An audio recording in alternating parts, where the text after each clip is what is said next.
بسم اللہ الرحمن الرحیم الحمدللہ رب العالمین والصلاة والسلام علی رسولہ الکریم۔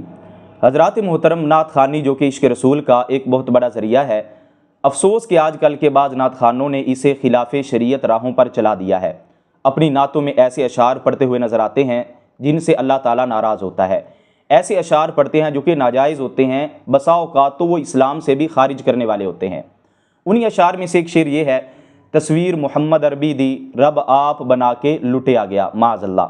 اس شعر میں اللہ تعالیٰ کے لیے لٹیا گیا کا لفظ استعمال کیا گیا، یعنی لٹ جانا۔ لٹ جانا یہ اضطرار، مجبوری اور بے اختیاری کی کیفیت پر دلالت کرتا ہے، جبکہ اللہ تعالیٰ ان کیفیات سے پاک ہے، کیونکہ اللہ تعالیٰ مجبور نہیں ہے، وہ بے اختیار نہیں ہے۔ کوئی کام بھی اللہ تعالیٰ کی مشیت اور اس کے ارادے کے بغیر نہیں ہو سکتا، اور ہر ایسی بات جو اللہ کی طرف منسوب کریں جو اللہ کی شان کے لائق نہ ہو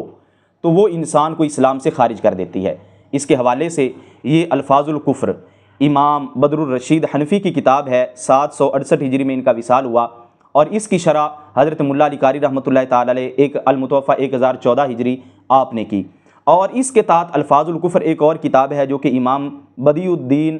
قزوینی رحمۃ اللہ تعالی علیہ کی ہے، آپ کا وصال 625 ہجری کے اندر ہوا ہے۔ یہ جو الفاظ الکفر امام بدیع الدین رحمۃ اللہ تعالی علیہ کی کتاب ہے، اس کے اندر یہ موجود ہے۔ دوسرا باب آپ نے قائم کیا، الباب الثانی فیما یقال فی ذات اللہ تعالی و صفاتہ۔ دوسرا باب ان چیزوں کے بارے میں ہے جو اللہ تعالیٰ کی ذات و صفات کے بارے میں کہی جاتی ہیں، یعنی وہ کلمات جو اللہ کی ذات و صفات کے بارے میں کہے جاتے ہیں اور وہ انسان کو اسلام سے نکال دیتے ہیں۔ اس کے بارے میں آپ نے بنیادی طور پر ایک قاعدہ بیان کیا۔ آپ فرماتے ہیں: اعلم انہ اذا واصف وصفا للہ تعالی بما لا یلیق بہ او ساخر باسم من اسماء اللہ تعالی او بامر من اوامرہ او انکر وعدہ او وعیدہ کفر۔ جان لیجئے کہ اذا واصف وصفا للہ بما لا یلیق بہ، کہ جب کوئی اللہ کا ایسا وصف بیان کرے، ایسی صفت بیان کرے جو اللہ کی شان کے لائق نہیں، او ساخر باسم من اسماء اللہ تعالی، یا اللہ تعالیٰ کے ناموں میں سے کسی نام کا مذاق اڑائے،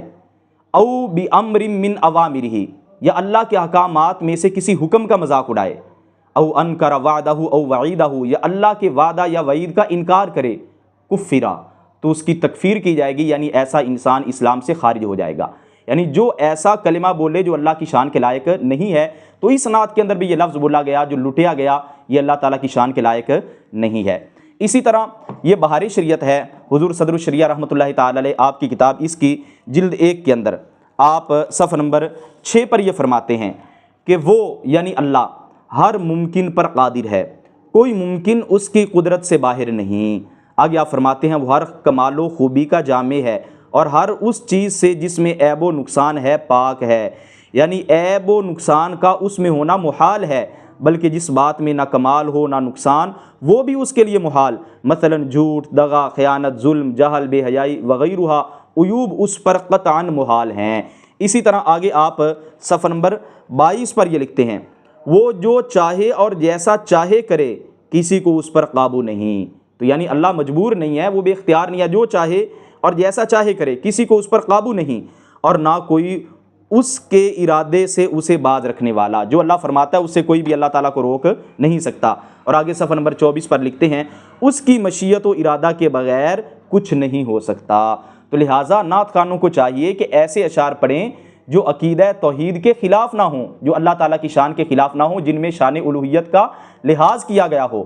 اور ہم مطلقاً شعر و شاعری کو برا نہیں کہتے، شعر و شاعری بعض اشعار کو ہمارے نبی صلی اللہ تعالیٰ علیہ وآلہ وسلم نے حکمت بھی کہا۔ ہم مطلقاً شعر و شاعری کو برا نہیں سمجھتے، بلکہ جو شعر و شاعری قرآن و سنت کے مطابق وہ ٹھیک ہے، اور جو قرآن و سنت کے مطابق نہیں وہ درست نہیں ہے۔ اس کے حوالے سے حضرت ملا علی قاری رحمۃ اللہ تعالی علیہ کی یہ کتاب ہے، مجموع رسائل العلامہ الملا علی قاری رحمۃ اللہ تعالی علیہ، اس کی جلد نمبر 3 ہے۔ اس کے اندر ایک رسالہ ہے، الاعتناء بالغنا فی الفنا۔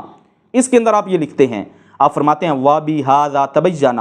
أَنَّ الشِّعْرَ لَيْسَ بِمَذْمُومٍ مُطْلَقًا۔ اس سے یہ واضح ہو گیا کہ شعر مطلقاً برا نہیں ہے، کہ ہم کہیں کہ شعر و شاعری کرنا جائز ہی نہیں ہے، مطلقاً برا نہیں، بلکہ یہ تو صحابہ کرام سے ثابت ہے،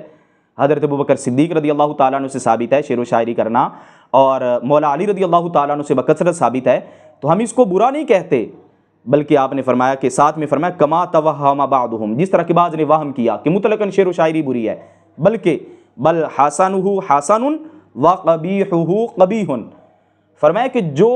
اچھی ہے شعر و شاعری، جو شعر اچھا ہے وہ اچھا ہے، اور جو برا ہے وہ برا ہے، یعنی جو شریعت کے مطابق ہے وہ اچھا ہے، وَقَبِيحُهُ قَبِيحٌ، اور جو کبیح ہے یعنی شریعت کے خلاف ہے وہ برا ہے۔ آگے آپ نے اس کی دلیل بھی پکڑی، کہتے ہیں وَيُسْتَفَادُ هَذَا الْمَعْنَى، اس معنی کا استفادہ کیا گیا ہے من قولہ تعالی، اللہ تعالیٰ کی اس فرمان سے، وَالشُّعَرَاءُ يَتَّبِعُهُمُ الْغَاوُونَ، یعنی شعر و شاعری کی دو قسمیں، اچھی بھی اور بری بھی۔ تو یہ اللہ تعالیٰ کے فرمان سے اس معنی کو سمجھا گیا ہے۔ اللہ تعالیٰ فرماتا ہے شاعروں کی گمراہ لوگ پیروی کرتے ہیں، یہ ایسے اشعار کہنے والے جو کہ شریعت کے خلاف ہوتے ہیں، جس طرح کہ آج کل جس کا جی چاہتا ہے وہ اشعار لکھتا ہے، علماء سے چیک کروانے کی ضرورت نہیں اور پڑھ دیتا ہے، پھر بعض میں علماء کو اس کی وضاحتیں دینی پڑتی ہیں، اور ناجائز بسا اوقات شعر ہوتے ہیں، بسا اوقات اسلام سے بھی خارج کرنے والے ہوتے ہیں،